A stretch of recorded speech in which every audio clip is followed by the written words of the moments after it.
ফিলিস্তিনের স্বাধীনতাকামী সংগঠন হামাসের সঙ্গে ইসরায়েলের যুদ্ধবিরতির চুক্তির অংশ হিসেবে দ্বিতীয় দফায় 4 ইসরায়েলি নারী জিম্মির বিনিময়ে মুক্তি পাওয়া 200 জন ফিলিস্তিনিকে বীর হিসেবে স্বাগত জানিয়েছে ফিলিস্তিনিরা। ইসরায়েলি কারাগার থেকে মুক্তি পাওয়া বন্দীরা নিজ নিজ এলাকায় ফেরার পর উল্লাসে ফেটে পড়ে স্থানীয় ফিলিস্তিনিরা। হাজার হাজার ফিলিস্তিনি হামাসের প্রশংসা করে স্লোগান দেয়। তারা মুক্ত বন্দীদের বীর ও মুক্তিযোদ্ধা বলে অভিহিত করে। ইসরায়েল অধিকৃত পশ্চিম তীরের রামাল্লায় উদ্বেলিত জনতা মুক্ত বন্দীদের বাসের অপেক্ষায় ঘণ্টার পর ঘণ্টা অপেক্ষা করেন। পরে মুক্ত বন্দীরা বাস যোগে এসে নামতে শুরু করলে জনতা বাঁধ ভাঙা উল্লাসে মেতে ওঠে। তারা মুক্ত অনেক বন্দীকে তাদের কাঁধে নিয়ে আনন্দ করে। আনন্দরত ফিলিস্তিনিরা ফিলিস্তিনের পতাকা ওড়ায়। তাদের মধ্যে কেউ কেউ হামাসের মিত্র ইসলামিক জিহাদ এবং ফিলিস্তিনের প্রেসিডেন্ট মাহমুদ আব্বাসের ফাতা আন্দোলনের পতাকা ওড়ায়।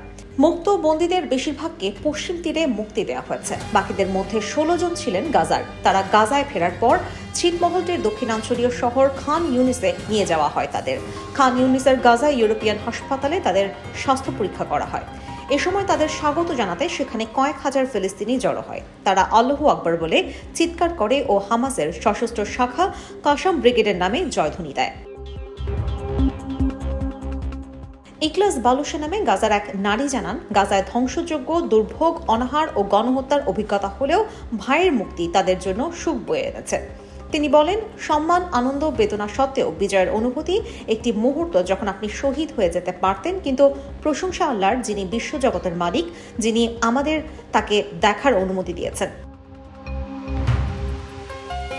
হামাসের প্রকাশিত তালিকা থেকে জানা গেছে, শনিবার যে 200 জন ফিলিস্তিনি মুক্তি পেয়েছেন তাদের মধ্যে যোদ্ধাও আছেন। বহু মানুষকে হত্যার দায়ে তাদের কারো কারো আজীবন কারাদণ্ডও হয়েছিল।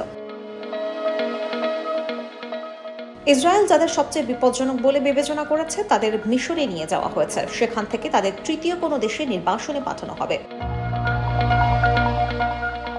ফিলিস্তিনি কর্মকর্তারা জানিয়েছেন, প্রায় 70 জনকে মিশরে নিয়ে যাওয়া হবে। সেখান থেকে তাদের তুরস্ক, কাতার অথবা আলজেরিয়ার নির্বাসনে পাঠানো হতে পারে। এদিকে যুদ্ধবিরতি চুক্তির অংশ হিসেবে দ্বিতীয় দফায় জিম্মি 4 নারী সেনাকে মুক্তি দিয়েছে ফিলিস্তিনের মুক্তিগামী সংগঠন হামাস।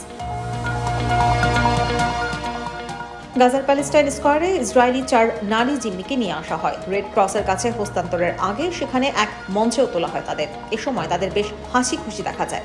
মঞ্চে তাদের পাশে হামাস ও ইসলামিক জিহাদের সশস্ত্র যোদ্ধাদেরও দেখা গেছে। পরে হামাস ও রেড ক্রসের মধ্যে কাগজপত্র স্বাক্ষর হওয়ার পর রেড ক্রসের গাড়ি ওই জিম্মিদের নিয়ে ইসরায়েলের পথে রওনা হয়।